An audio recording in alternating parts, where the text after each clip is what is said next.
All right. Hey, everybody. It's that time once more to go around with one more time, have a beer or two along the way. It's Dan here. And this week, we actually have someone really cool with us. Lorena is one of those people that I've heard about through the Homebrew Happy Hour with Josh and Todd and James. And great show. Highly recommend you go check these guys out. If you want to have a good time and good laughs along the way, it's always good, especially with Josh because he has no shame. You're laughing because it's true. It's true. It's true. It's true. So he has no shame, and hopefully someday down the line I can get these guys on my podcast because I've tried to no avail, but we'll see.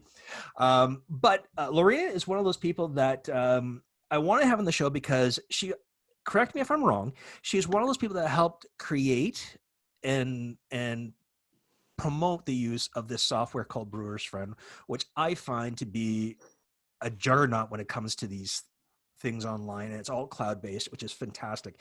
The calculators I use on a regular basis. The recipe builder is fantastic. If I had someone else along the way to help me out, it would have been great because I was kind of taking my keyboard and smacking my head against it, trying to figure stuff out. But I did eventually. There was no beer harmed along the way, so it's all good. Lorena, thank you very much for being on the show today. I'm glad to be here. I appreciate you having me. By far, it's like one of those. I heard you on the Homebrew Happy Hour, and the boys had a hard time keeping up with you. Was like, this is the person I want to have on the show because this person will give me a run for my money. Because I usually have a tendency to run a mile a minute, but every now and then I do get kind of stumble. But whatever, it's all good.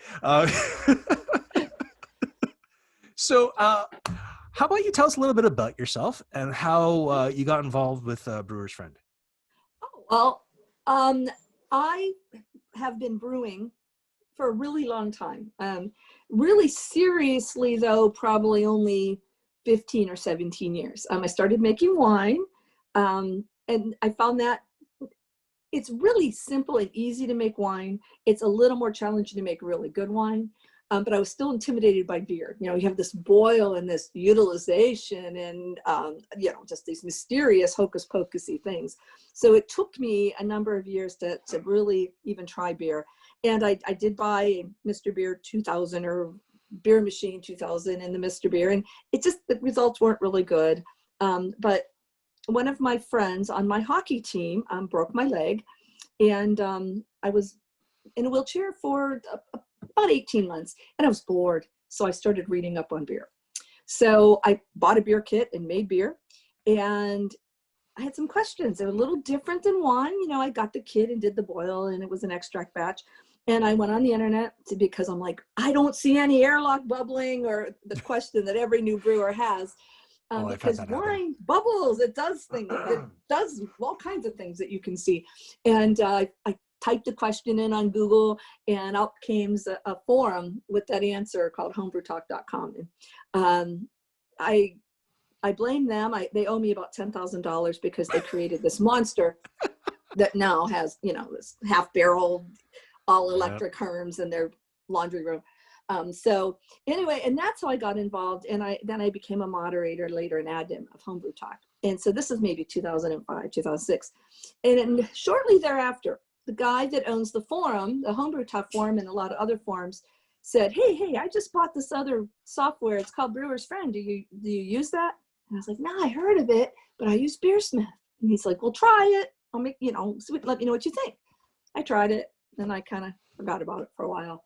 A couple of years later, he said, well, what do you think? Why are you not using it? And I said, well, there's some things about it that honestly kind of suck. And he says, like, what?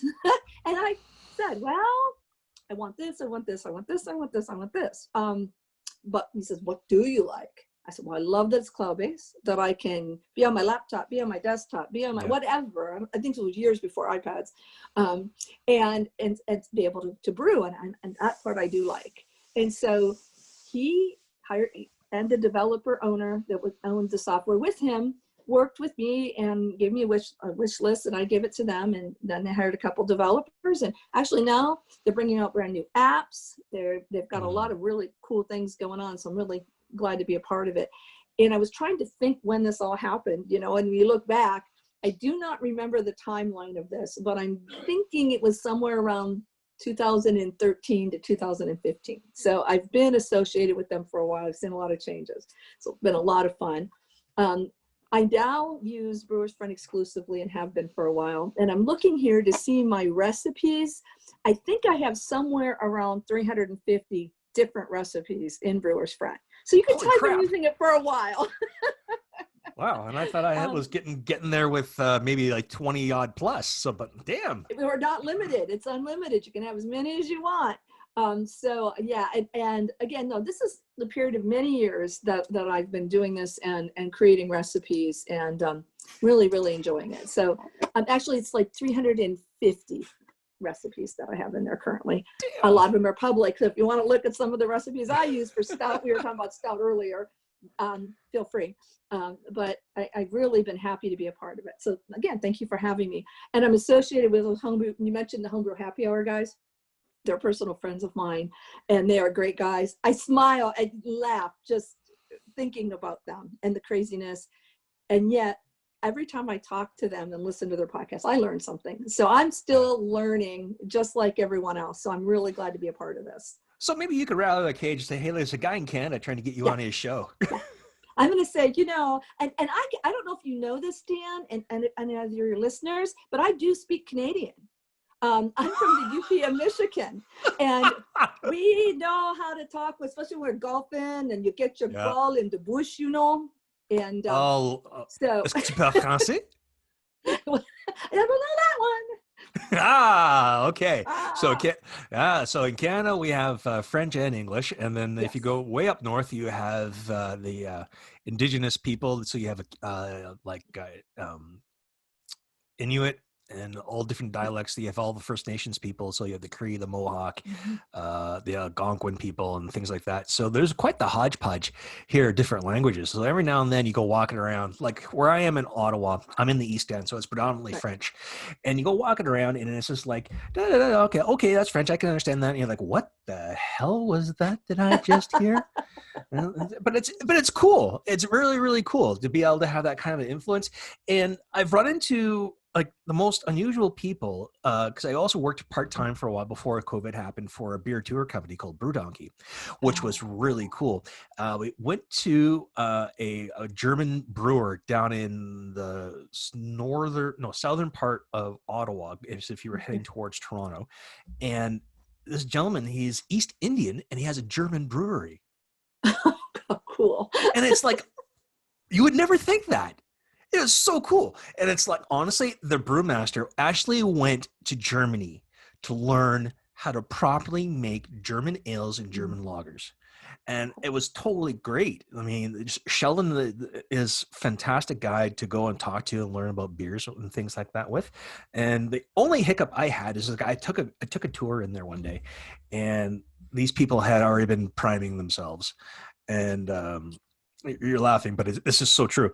You know, you take a grown drunk man into somewhere, and he's like a 2-year-old toddler, and it fits everywhere.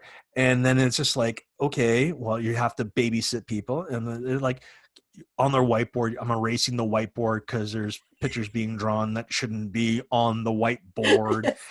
And then someone actually had, excuse me for saying this, had the balls to actually go to Sheldon and say, "You don't know how to make beer." Ouch. And I'm like, you're gone, out. So I totally understand what you're saying by the differences around. But, you know, beer is not that different. Beer is like international, unilateral. It is one of the most community-based things and most unpretentious things I find that's out there. And it's always great to go and meet new people over a glass of beer, because you could, you're talking beer. I mean, what's more great than that? Right. Yeah, and you know what's really funny? So I was in Germany. We were a couple of years ago, and we were actually going to do a beer tour. I don't normally do tours, but I really wanted to do this one. Brought a friend with me who loves beer. She doesn't brew, she loves beer. So we are there before the tour starts, and we're in Freising, not yet in Munich. And I put on Facebook, you know, here we are in Freising, you know, having beer in the beer garden, and we were at Stefan, and I got a note back on Facebook, and it said, there are people on the tour with you currently in that beer garden. Here's a photo. And so I got this photo and I looked around, and this was after a couple of beers. I walked up to the people and said, hey, you're on my phone. And I showed them a picture of themselves on my phone. After they were done being creeped out, we had a beer together. And I find that every person in that beer garden, mostly that spoke English, we were pretty much all talking to each other. There's something so friendly about it's an beer. international thing. It's like there's nothing you can. International. I mean, I know wine is very much a social thing as well, but I find people are probably going to shoot me for saying this. Be careful! I make wine too. I'm not saying anything about making wine. I just find those that predominantly drink wine usually tend to turn their noses up at people who like beer, Okay. or try to say, well, you know, beer is kind of like the same thing or almost the same process as making wine, that you have to have your base, you have to ferment it, and then you have to bottle it and let it condition and everything else. And they're like, well, no, there's so much more to making wine. There's so much more to this. I'm like, I don't know, but I'm not going to get into this battle. Right. So, you know, it's one of those things, but yet I digress. So, Brewers Friend, I find, is one of the greatest things out there. And I've been trying to share my screen so we can do a walkthrough talk through. And it keeps telling me as I go through here, go to share my screen, it is telling me to open up my security preferences. I've tried this and it's saying, yeah, you suck. So what we're going to do is we'll do a bit of a walkthrough talk through. Okay. And we'll discuss the different parts that are there. Some of the parts that I really like about Brewers Friend is the recipe builder. I love that because you can base it on the two different measurement systems, either pounds or kilograms, which I find is, living here in Canada, it gets confusing because you can use both. Yeah, true. The Canadians are some of the causes of some of the issues we've had. But even Americans do that. You know, we should all be all metric, really, because I use grams for some things, I use ounces for some things, and I use pounds for some things, but I also use liters. So do the Canadians, and we have found that it's really hard to mix these ingredients, but we have it working well now. So if you want to use a pound or a kilogram or an ounce or a gram, you can all do that in the recipe builder with your chosen measurements. That's one of my favorite things too. So what I like about the recipe builder is that you have access to a wide variety of different styles of other base malts, specialty malts, acid malts, and yeasts and hops. When you're going through building it, and you choose it, does it tell you that, or I really haven't noticed this because when I go, I have an idea of what I want in my beer, but does it tell you that, is there a way for it to tell, well, I don't think this is going to work, or? Well, you know what I like to do, I am not necessarily a style guru, but as a BJCP judge, you know, we do try, you know, to put picture in your mind what you're going to make. It helps to categorize it. You know, I want to make something that tastes like this and this and this. Well, is that a Vienna lager type, or, and when you do that, when you build your recipe, you can choose a style. And that helps because it will give you little green checks if you are in the style guidelines for that particular item that you're wanting to make. So that will tell you. Now, if there was a problem, this is years ago with a different software, I was on the forum of Homebrew Talk, and someone made a recipe that sounded really, really good, and it didn't work, and they wanted to know why. And they used, I don't know what software, but whatever, maybe ProMash or something way back then. He used 12 pounds of crystal malt and a pound of Munich and 12 pounds of some crystal. hops. What? He didn't have anything in the software that told him that crystal malt is not a base malt. It sounded good. He read it and it was like, you know, it's going to have toasted, nutty, sweet. So one of the things that I love about Brewers Friend is you can actually see, as you're building your recipe, the diastatic power of the grain you chose, and you have a little note saying you must have at least 30. We recommend more, and it does it for you. So I'm looking at a recipe now, just one I picked at random, and I can see that I have several ingredients that have 0 for diastatic power, including some carahel, some flaked wheat, some carapils, little corn sugar. This is obviously an IPA. Little crystal Geez, I wonder malt, why. little acid malt. But I do happen to have 16 pounds of Turo. So I can see that I have green for the diastatic. So when we say, is this going to work? I can't guarantee you, if you open Brewers Friend today and you make a recipe, it's going to be the best beer ever, because there is a little more knowledge. But we do everything we can to give you the tools to ensure that you get the balance that you want, enough diastatic power for your mash. And I have to say that we do have a lot of extract and partial mash brewers that use it. And same with partial mash. When you're doing a partial mash, you want to make sure your ingredients will give you a proper mash. Extract, you want to make sure you've got your water volumes right, the extract you're using, and your specialty grains right. So I find it's much easier to actually make a recipe when you look at the software and you look and you see what it's actually doing when it's calculating things kind of behind the scenes and then giving you a green number or a green check. I would encourage people to look at those green checks and see exactly what it's telling you. It's intuitive in a lot of ways, but there's some details in there that people hear. A lot of times people ask me, just yesterday someone asked me, well, how do I do a search for a recipe that has carahel in it? I'm like, well, that little bar on the top just says search. But it's not always obvious because there's so much to look at. So I would always ask people to play with it, ask questions, use it, and look at the ingredients that are in the database. There's a lot. Oh, and yeah. you should find what you need in there. Oh, I've gone into this thing, into the database, and I'm just like, oh my dear Lord. It's just like, you're so it's overwhelming how much is out there. I mean, anything from your grains to your hops to the different style of yeasts. I mean, everyone has their own preferences for yeasts that they like to use. I mean, I'm very much a Escarpment Laboratories guy because I love using liquid yeasts. Richard Priest in Guelph, Ontario is one of the co-founders, and hi, Richard. Hope you're listening. Their yeast, I find it's mind blowing how effective it is. But I put it on the same level. I think Imperial is. I was just going to say, I use a lot of Imperial yeast when I can. Yeah. Sometimes you can't, but that's one of my favorites. It's really great. So that's one of the ones that I can't get here where I live. But I have access to Sappho, Y Yeast, Yeast Bay, White Labs, Escarpment Laboratories. But I'm pretty sure if I wanted to go put an order into a shop down in Toronto, I could have access to all this stuff. But then there's no guarantee it's going to be in one piece when it gets here. if it's going to be shipped during the summer, or else it could be dead by the time it gets here because of how hot it could be, whatever else. So, but back talking Brewer's Friend here.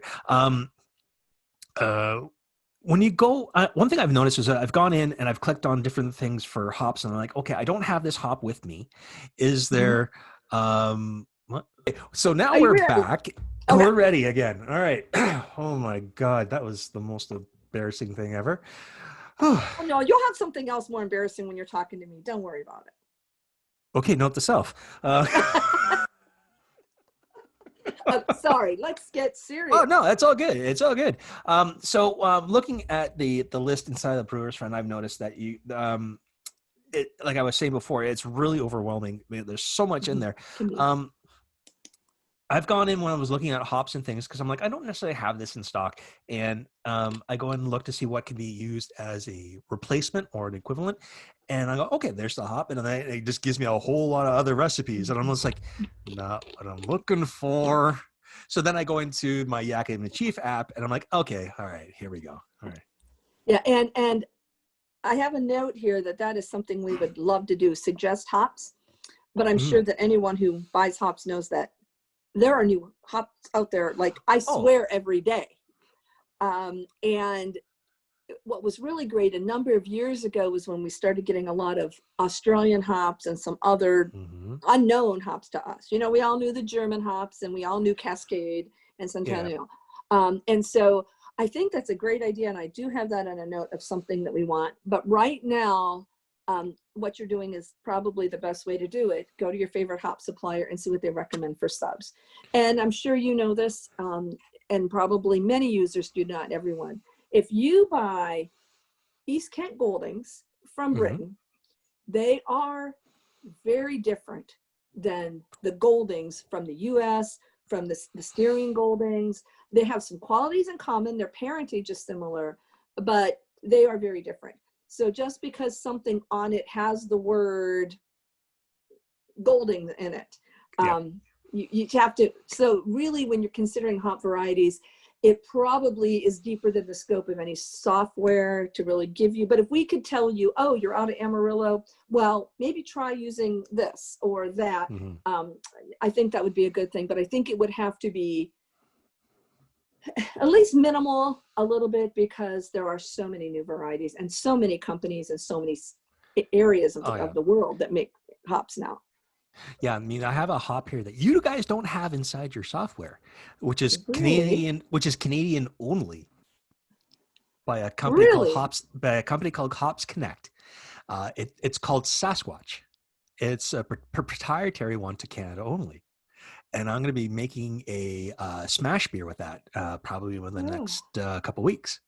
Let me know how that comes out. I'm really curious. I will. Obviously, I'm calling the beer because, you know, Sasquatch. It's going to get called Bigfoot. Of course. And I have a friend designing a label with a picture of a foot, and the logo of my little home brewery is going to go in the center of the foot for the label. Oh, that's really awesome. Yeah, which is pretty cool. Not abominable. Oh, sorry. I couldn't. Wah, wah. I know. That one's for you, Josh. I will. I tell me, I ask Josh, I'm a lot better after a beer. Honestly, I'm a lot funnier. At least I think I am. I think you're great right now. This is great. So, back to the software. Back to the software.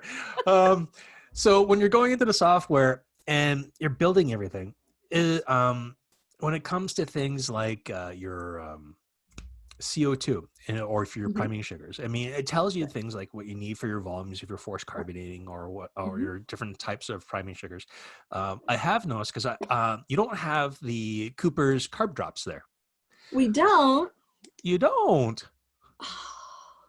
Oh my gosh, I'm looking through the list and there's like everything else in here. You can use sorghum syrup if you want to. Exactly, you could. But let me write that down. We've got to add that. Yeah, because I love when I was bottle conditioning, the Cooper's carb drops for a 350 ml bottle. All it is one of those drops per bottle. You cap it and you're done. And when you take the lid off, it usually goes off with a bang. It's those little drops are that good. And it's the easiest thing to measure out, other than doing table sugar by weight, whatever else. So if you're doing, say, a 750 bottle, it's 2 of those. And if you're doing a 500 ml bottle, all it is 1.5. 1.5. And it's the easiest thing to do. And I've had nothing but success doing it like that. And I bet it would be great for people who keg part of a batch, because if you're priming an entire batch, it's not so bad to do the priming sugar and But if you're doing, 3 gallons in the keg and bottling 2 gallons, that's kind of a pain. And it would be great to have that on there. I'm Absolutely. Have that. I'm making a list. Ooh, wow. Hey, something I was able to help Lorena out. This is great. I hope you're done now. No, I'm just Hey. No, I love it. One of the things that we absolutely love is we get a lot of emails. We get some people contact us on Facebook and things. We love hearing from people, because honestly, the best ideas come from people who use the software. Yes. And that's why when the owner asked me why I don't use it, I was like, well, because he wanted to know. He didn't get it defensive. He's like, why? Tell me. And that's still the attitude we have. So That's here's good. my list. I'm writing down what Nice. your suggestions, and they're good suggestions too, by the Well, way. thank you. Thank you. So Well, that's the no, first keep thing you it said to a coming. combat arms guy. That's a good suggestion. We're used to breaking things. Yeah, well, keep it coming. Keep it coming. So I do know I have had friends come and ask me, well, you suggested this. This is a great software. We love it. But why should we use it compared to something like Beersmith or Mhm. Brewfather? I was like, it's all personal preference. Right. I mean, if you want to use Beersmith, I mean, I tried using it. No offense to Beersmith. It's confusing as hell to me. I felt that way when I started. However, I used it long enough because I'm very determined, because I paid $20 for it. This was in I don't know, 2001 or something. But I did learn it, but it's got kind of a Windows 3.1 kind of look to Vibe. it, tab, tab, tab, tab, tab, tab, and you pay extra for cloud storage. However, some people do use it and use it effectively. I'm not one of them any longer. This kid right here. Yeah, and I think what you're right. I think you hit on it. It's personal preference for your needs and your brewing. One of the things I like to talk about, some of the features, some of the more geeky of us have, are like tilt hydrometers. Okay, I'm sure a lot of people could care less. I love it. I can get on my phone or my iPad and go, what's the temperature of my ferment right now? And is it done? And now, who does that?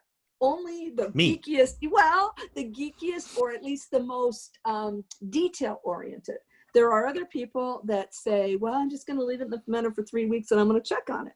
So they may not be as impressed by the tilt and the Play-Doh integrations, but that's not necessary to use. You can still use the streamlined, simple software. So what we try to do is make it flexible enough that the dorkiest, geekiest water chemistry ones like me can really use it and use it to its fullness and be happy with that, as well as an extract brewer who just wants to know, what's my final gravity going to be and how much alcohol does it have and how are the hops? Are the hops giving me enough bitterness for my batch?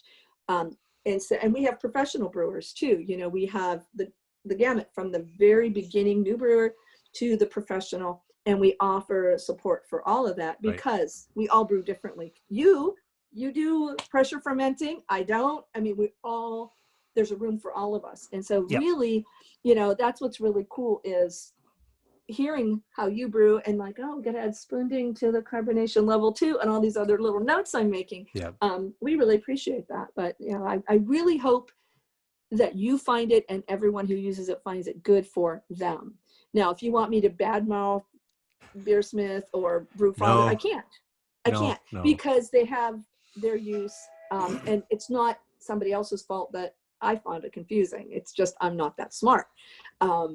But what people use, if they're happy with it, I think they should stick with it. And if you compare and contrast, the one thing I really, really love is the cloud storage. I'm in Florida right now looking at a recipe that I made in Michigan, and it's no problem. Yeah, I mean, I enjoy using Brewers Friend mainly because it's very user friendly. It's very straightforward, and I find that once you have you have access, I should say, to a plethora of recipes, and you can go through and you find the one that works right for you, and you can bring it over, copy it, and then you can go in and you can make it your own. You can go and adjust things. You can say, I want this, I want that. And then the one thing I like the best is when I take something that says, oh, this is 400 barrels, and go, let's scale that down to 10 gallons, and it's done instantly for you. This is awesome. It's great. That is really a good feature too.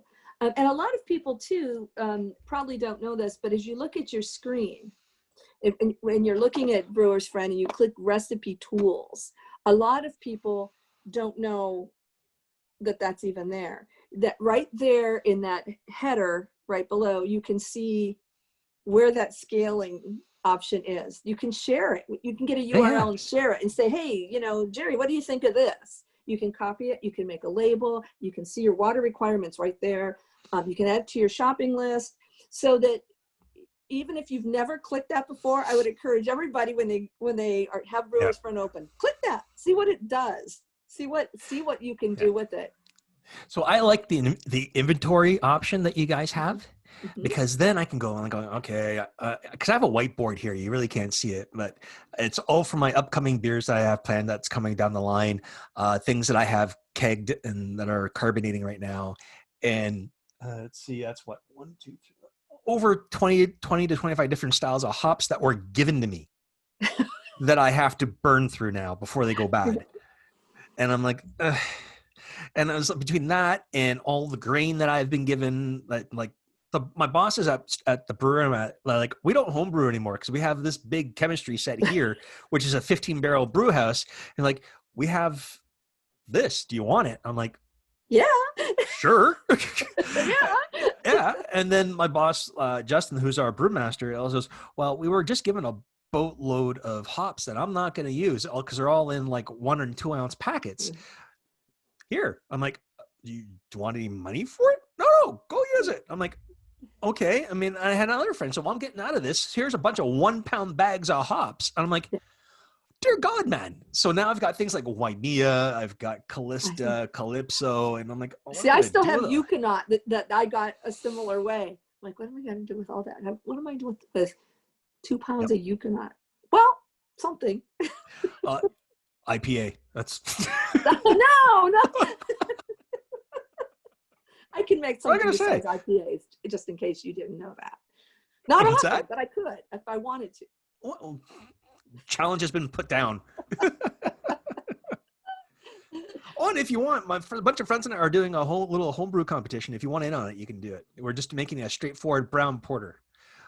So if you want to be in on it, I'll add you to our little group on Instagram. But then I'd have to just stay home and drink it myself because I can't send it to Canada. And?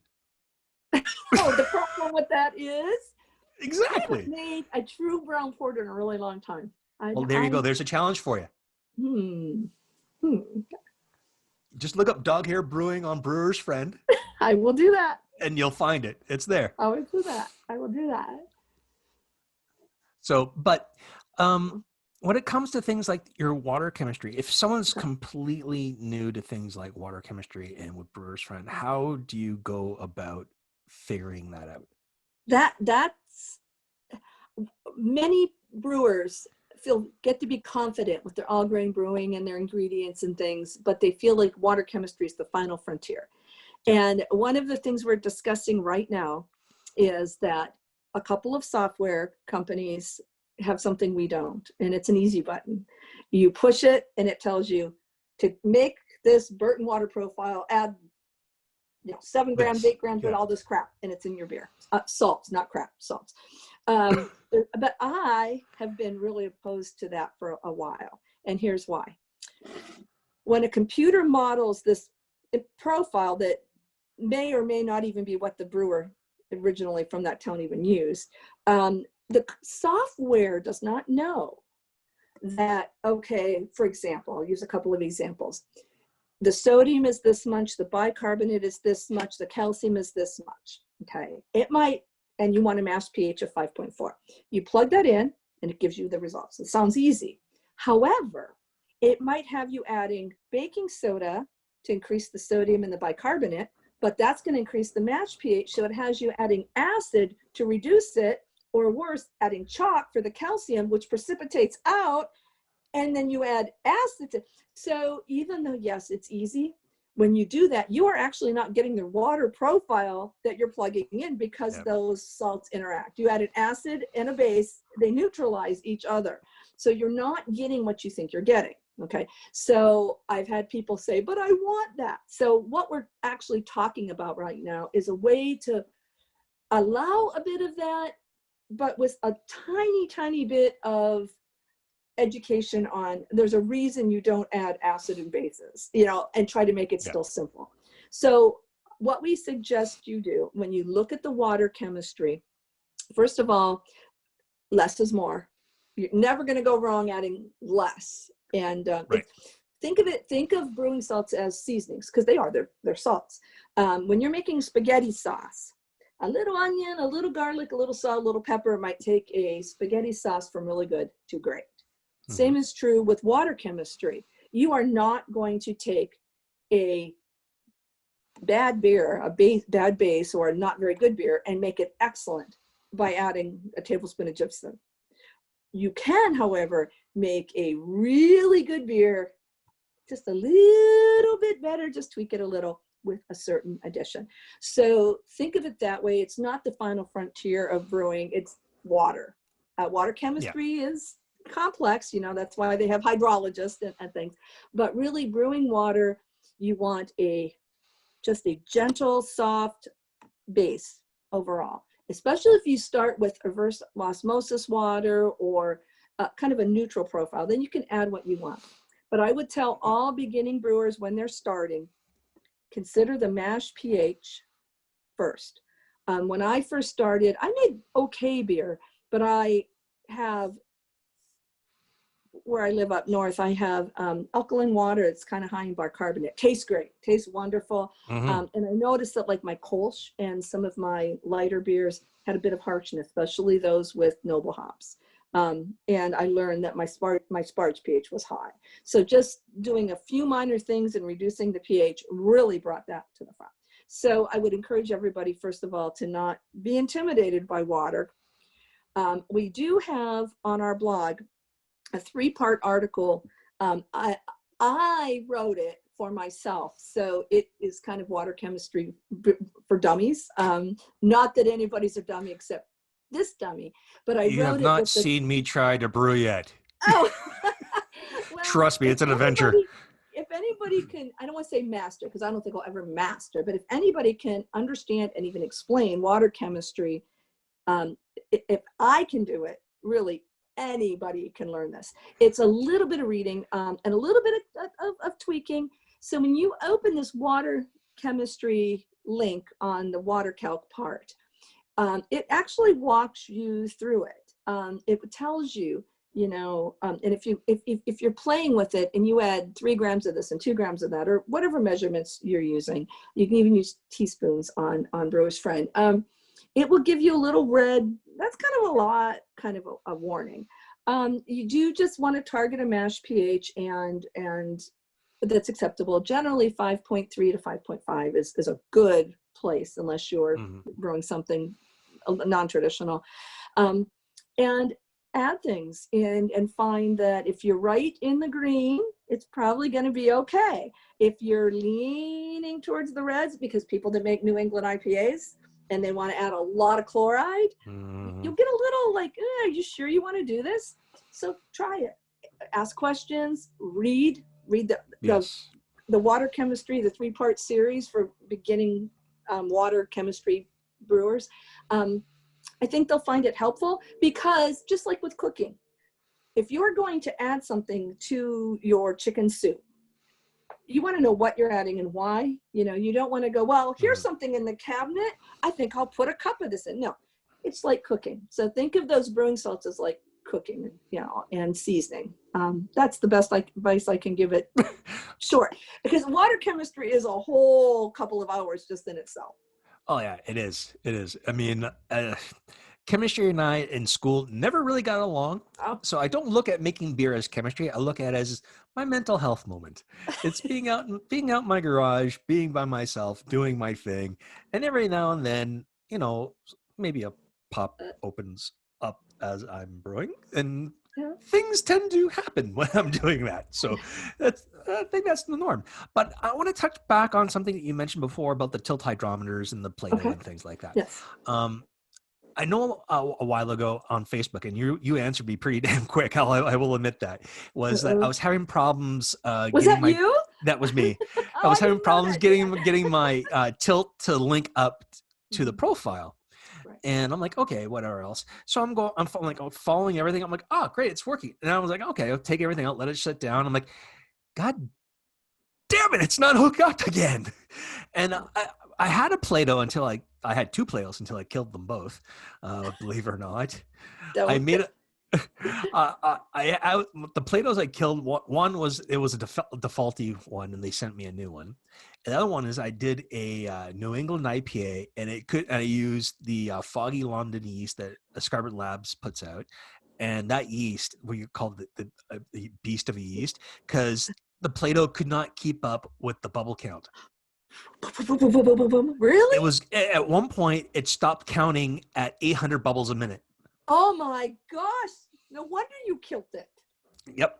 And then the next morning it came back, the top cap was cracked.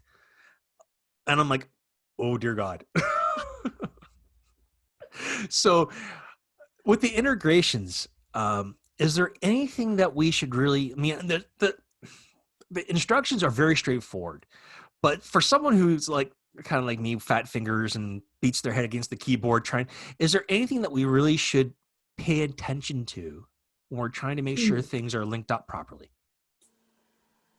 You know, when I got my tilt hooked up, the hardest part for me, and I don't use Play-Doh. I've seen them. I've seen them at other people using them, and I do not use an ice spindle. So that one is trickier because you got to build it and things. So I don't build stuff.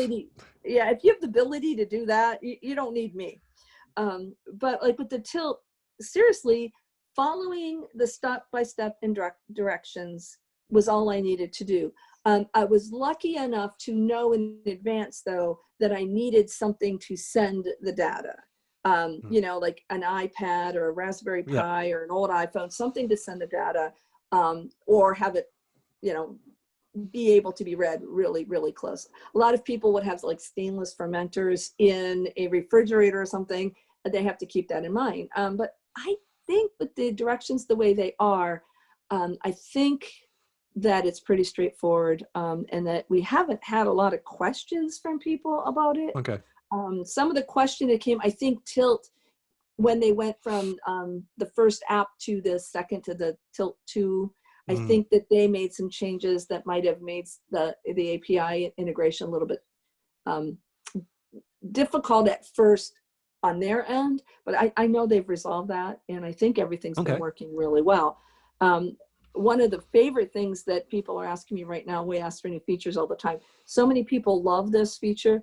They actually want that to be like their homepage when they come on Brewers Friend, so they can see that.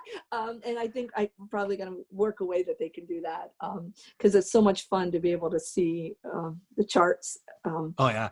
Well, I like it when I open up Brewers Friend and it comes up and you see what's being brewed right now. You see that ticker tape going across, and I'm like, yes, damn. Yeah.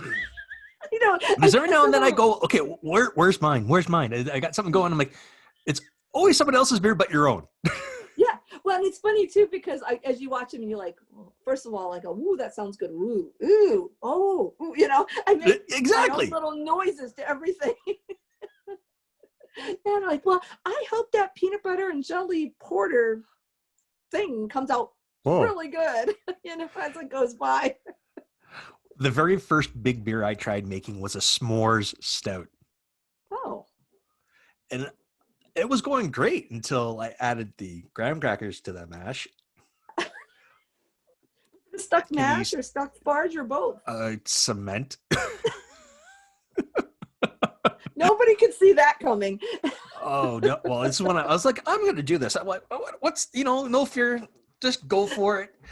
Got everything going. I'm like digging, and I broke the spoon, and then I'm in there trying to dig out the plastic spoon bit. And I'm like, well, we'll see what happens. So in the last year and a bit, I've learned, like, because I use a robo brew, I put the malt pipe inside of a mesh bag to catch all the trub and everything else, which is actually works fantastic. And then keep that in mind. And then the new stock, the Gen 3 came with a really fine screen that goes over top of the other, like, I guess the false bottom that's inside the malt pipe.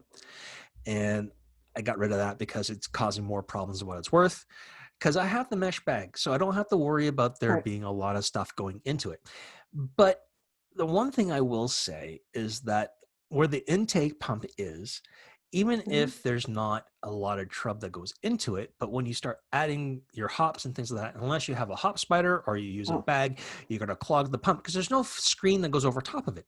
So I've ah, put like one of those little T-balls you can get, broke yeah, that, yep. broke that in half and put that over top the manifold. Ah, so you have a screen. I have a screen. Ah, But there's just so many different profiles or for different styles of equipment. How do yeah. you make sure that you're putting the right one into Brewer's Friend when you want to make sure that you have your efficiencies and everything else right? That's really probably the most difficult part of the software, because it, I don't know, say 20 years ago, there were the 3-vessel system, the 2-vessel system, pretty much all the same. You had to adjust your boil off or whatever. Yeah, But now there are so many different things from, and from the Robo brew and the Pico brew, not anymore, but a lot of people using Grainfather. The other thing is there's all these homemade things coming out that yep, are really awesome and cool. I have a really odd system because I have the traditional 3-vessel system, but I've made them bottom draining.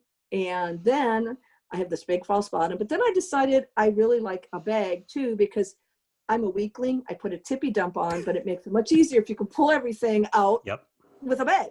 So I do a brew in a bag on a 3-vessel Herms half barrel system. Now, you don't find that profile just laying around somewhere. No. No. So, and so I know for myself, I would have loved to be able to know all those numbers. The good part is, especially for people that have Robo Brew or Grainfather, you may not even know this. Brewers Friend has a forum. And so you can go on the Brewers Friend forum and say, hey, how did you guys do your setting for the Robo Brew Yeah, version 3?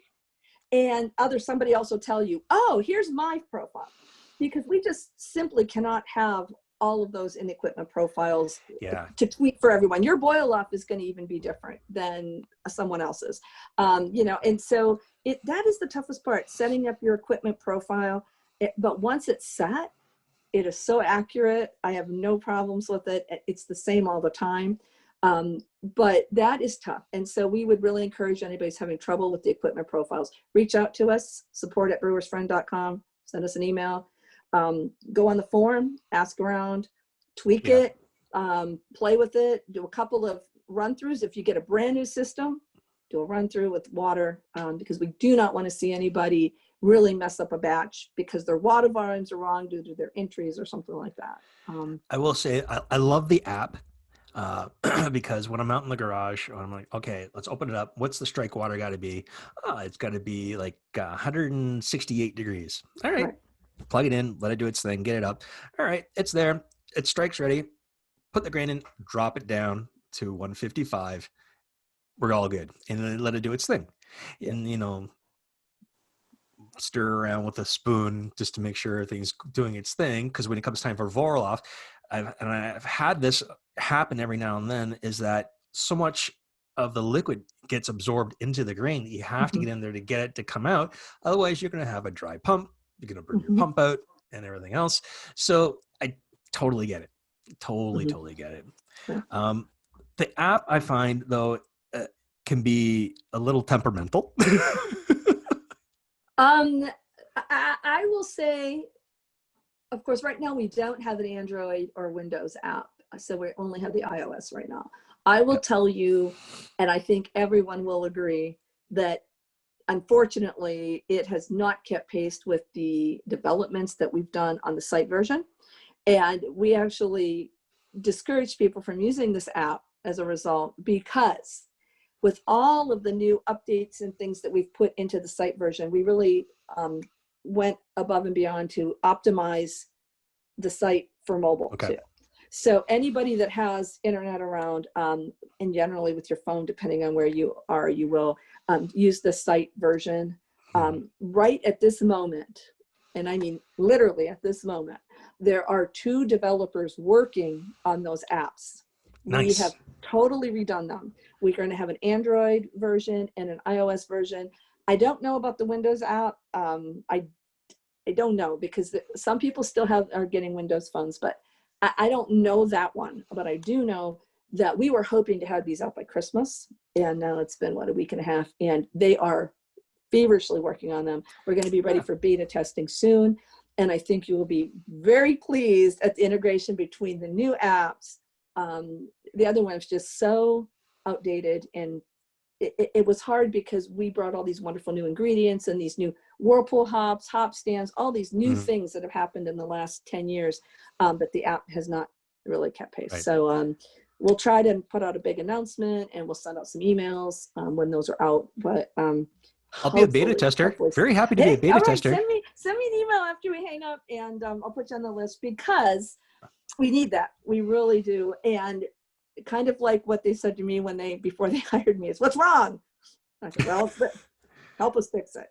And that's what we want. We have beta testers for our site version 2 volunteering, and we really rely on them, because even though we test and we test and we test, the 6 of us, I cannot come up with every scenario. In fact, one guy just found something that's been live on the site for a while, and it was when you I can't even remember how he got there, but it basically was, well, when you do this and then you click that and then you make that recipe a snapshot, the yeast doubles. Okay, well, yes. I have never done those things in that order and had no idea. I'm like, oh, we know that, we can fix it. So we love the beta testers, people that really work hard to help with us. Or again, you find something, let us know. I had no idea if you click this and click this and click this and click that and then click brew it or whatever he did, that you get 2 yeast. I had no idea. So we're fixed it. So we love hearing from people. So yeah, if anybody else wants to be a beta tester, support@brewersfriend.com. We'll add you to our list. Hopefully get that really soon. No worries. So you mentioned something called the snapshot. So yeah, I really don't understand what that is, because I've seen it. I'm like, okay, you take a picture of what I'm doing? Right, but exactly. That's exactly what it does. Now, I suppose you'd like me to explain that a little. Yes, please. So many times we create a recipe and we go to brew it. But then it's like, I go to get the ingredients and it's like, oh, wait a minute. You know what? I don't have wheat malt, but I have flaked wheat. So I change that. And it's like, oh, you know what? I only have 3 ounces of Amarillo, so I'm gonna sub an ounce of Columbus. Okay. So then the recipe you have now is not the recipe that you started with yesterday. Gotcha. So when you do that, when you click the snapshot, you make just that. It's a snapshot of that original recipe, so that you actually have what you did versus what you intended to do. And then you can contrast and compare. In the higher levels, like there's premium plus, and pro, they have versioning, which is a little different. It still is the snapshot, but you can save all these different versions of the same recipe. You know, if I have Headhunter IPA clone right now, but I'm out of Centennial hops, or I'm out of these, you can actually version, or maybe I want this one to be a little higher alcohol. And that is reserved for the higher levels. But yeah, it's basically a snapshot, exactly what it is of that recipe at that point in time. Oh, that's pretty awesome. Well, I think we've probably may have, excluding my kind of computer malfunctions, have come to the end of the show. Okay. Well, thank you very much for being on the show. Greatly appreciate it. I have actually learned quite a bit today, which is, not saying much for me, because I'm kind of sometimes thick as a post, but not so. Hey. Not so. What I'm going to do, Dan, though, is I am going to talk to my buddy Josh today, and I'll tell them, if I can do it, you guys can do it. You guys can talk to Dan. How about that? I'd appreciate that. You say the crazy Canadian from down in Canada is actually a couple of times now. You've never answered him. And you know what? I want to listen to when you guys are together, because they all are Texans with that Texas drawl. And James is this tall drink of water. And then you're this Canadian that talks about things, Hey, we don't go, even there's no dude about it. Come on. Or where's the toot? Oh, come on. You gotta do. I mean, it's not like I have a pet beaver hanging around anywhere. I mean, of course not. It's outside. I will admit, I do have a 120-pound dog in my house, so. Yeah, but that's hence the dog hair brewery. Exactly. Well, it's also kind of why my logo looks like a dog falling inside of a fermenter. Oh, I just saw the butt. I didn't know what it was, so I didn't want to Yeah, comment. that's the logo for my home brewery and the podcast. Love it. I love it. We just lost our little guy a couple weeks ago. Oh, I'm so sorry. Little. He was little. He was down to about 90 pounds when he died. So he was getting smaller. But anyway, so thank you. It was a pleasure. No, Lorena, again, thank you very much. Guys, if you haven't had a chance, go out and look at Brewers Friend software. It is fantastic. Lorena is like by far one of the coolest people I've had an opportunity to talk to. And if you put a message on their Facebook page, either Nick or Lorena or someone else from Brewers Friend will get a hold of you and answer your question right away. It is amazing how fast they get back to you. It's greatly appreciated. Lorena, thank you very much. And thank you, Dan. Hopefully we can talk again on something else later on down the road. That would be fantastic. All right, guys, thanks again for tuning in this week. And one more time around the sun, please stay safe in these crazy times right now. And to all my friends down in the States, we're thinking about you right now. Stay safe, and we'll see you guys on the other side.